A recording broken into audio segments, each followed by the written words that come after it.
Oh, sorry about that. Back again for some more Drunk Guy Diaries. I got a really funny story for you today.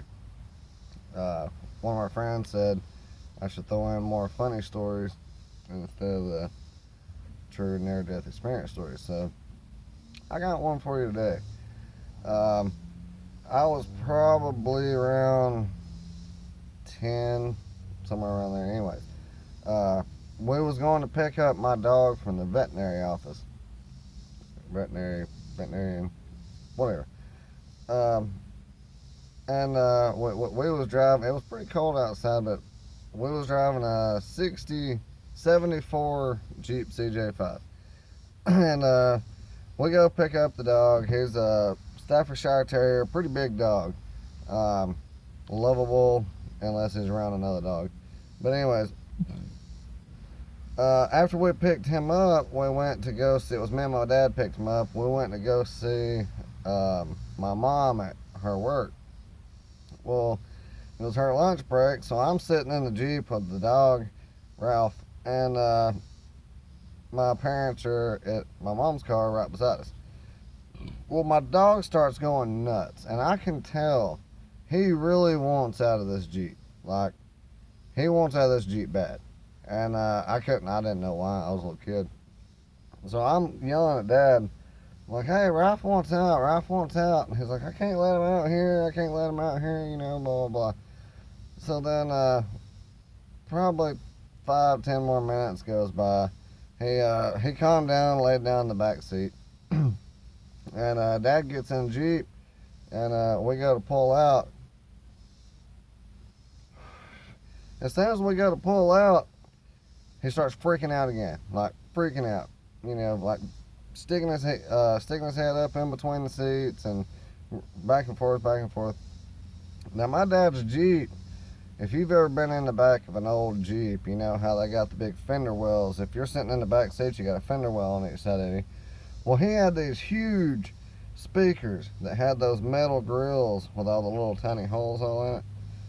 Okay, just to give you a little bit of view. But these speakers was like a 1.5 by 1.5 and 8 inches deep, speakers. So, dog's running back and forth going nuts. All of a sudden, we hear he goes flying up and lays his head down in the middle of the seat. I turn around and look, and I swear it looked like a bomb went off against this speaker, just like splat. The little holes in the little metal grill of the speaker, they was dots of poop that shot through that metal thing all over the speaker.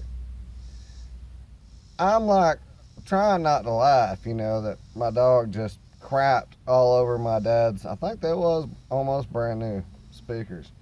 I mean, I'm talking, this was like that big around, biggest mud pile, like you took a liquidy, soft pile of dung and threw it as hard as you could at a speaker. I mean, there was nothing in the floorboard or the seat or nothing. It was just. So we're riding down the road about another couple miles, and then I start smelling it, and man, it's bad.